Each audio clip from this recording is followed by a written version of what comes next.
தமிழ்நாடு அரசு தயாரித்த ஆளுநர் உரையை முழுமையாக படிக்காமல் ஆளுநர் ஆர்.என். ரவி புறக்கணிப்பு.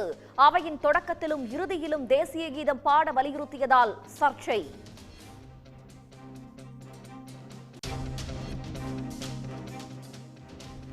ஆளுநர் உரையை முழுமையாக படிக்காத ஆர்.என். ரவிக்கு சட்டப்பேரவையிலேயே சபாநாயகர் கண்டனம். ஒன்றிய அரசிடம் இருந்து வெள்ள நிவாரண நிதியை பெற்றுத்தரவும் வலியுறுத்தல். இந்த அரசு, முதல்வர், முதலமைச்சர்கள், சட்டமன்ற உறுப்பினர்கள் எத்தனையோ கருத்து கொள்கை வேறுபாடுகள் இருந்தாலும் மாண்போடு நடத்துவதுதான் இந்த தமிழக அரசினுடைய பண்பு, முதல்வருடைய பண்பு.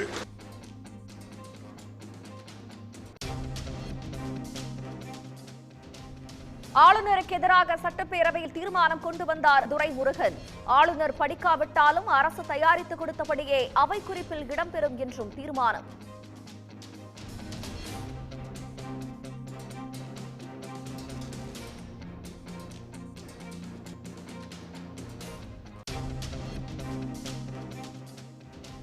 சட்டப்பேரவையில் இருந்து ஆளுநர் ஆர்.என். ரவி வெளிநடப்பு. தேசிய கீதம் இசைப்பதற்கு முன்பாகவே வெளியேறினார்.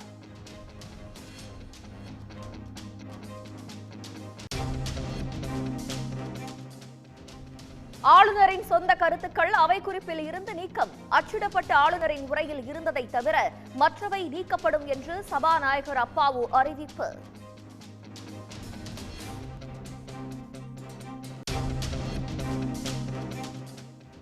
சபாநாயகர் அப்பாவு பேச்சுக்கு பாஜக எதிர்ப்பு.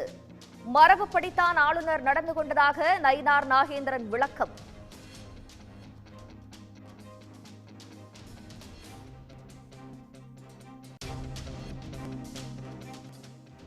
தேசிய கீதம் பற்றிய ஆளுநரின் கோரிக்கை அவரது அறியாமையை காட்டுவதாக ஈவி.கே.எஸ். இளங்கோவன் விமர்சனம்.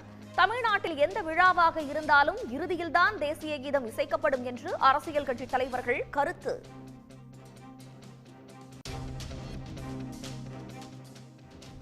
ஆளுநர் ஆர்.என். ரவியை விமர்சிக்க எடப்பாடி பழனிசாமி மறுப்பு.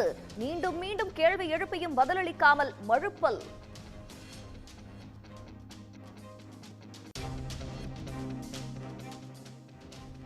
ஒன்றிய அரசு தமிழ்நாட்டிற்கு உரிய நிதியை ஒதுக்காமல் புறக்கணித்து வருவதாக ஆளுநர் உரையில் குற்றச்சாட்டு. தமிழ்நாட்டிற்கு வெள்ள நிவாரண நிதியை ஒன்றிய அரசு தராதது வருத்தம் அளிப்பதாக விமர்சனம்.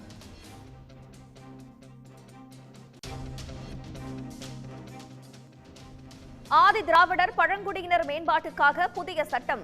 விளிம்பு நிலை மக்களின் வாழ்வாதாரத்தை காக்க அரசு உறுதி.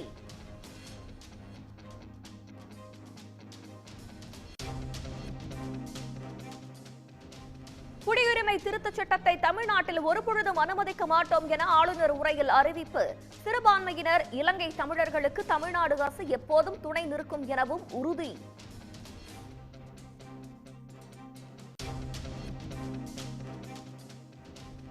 சாதி வாரி கணக்கெடுப்பை ஒன்றிய அரசு நடத்த வேண்டும் என ஆளுநர் உரையில் வலியுறுத்தல்.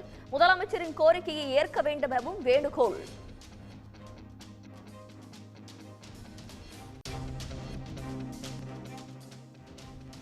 ஆளுநர் ஆர்.என். ரவியின் வருகைக்கு காங்கிரஸ், விடுதலை சிறுத்தைகள் உறுப்பினர்கள் எதிர்ப்பு. கருப்பு சின்னம் சட்டப்பேரவை கூட்டத்தில் பங்கேற்பு.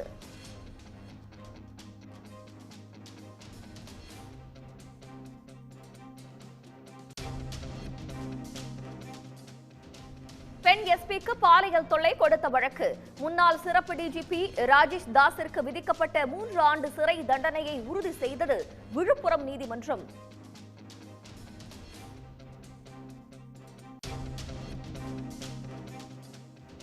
கோரிக்கைகளை வலியுறுத்தி 1 லட்சம் விவசாயிகள் டெல்லியை முற்றுகையிட திட்டம். தலைநகருக்குள் செல்லும் அனைத்து சாலைகளுக்கும் சீல் வைப்பு. டெல்லி முழுவதுமாக 144 தடை உத்தரவு.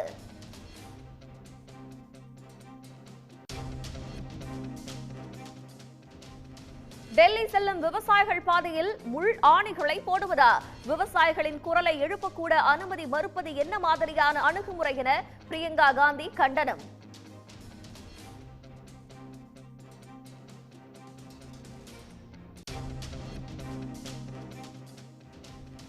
இந்திய கடற்படையைச் சேர்ந்த முன்னாள் வீரர்கள் 8 பேரை விடுதலை செய்தது கத்தார் நீதிமன்றம். இஸ்ரேலுக்கு உளவு பார்த்ததாக கூறி விதிக்கப்பட்ட மரண தண்டனை ரத்து செய்யப்பட்டதை அடுத்து விடுவிப்பு.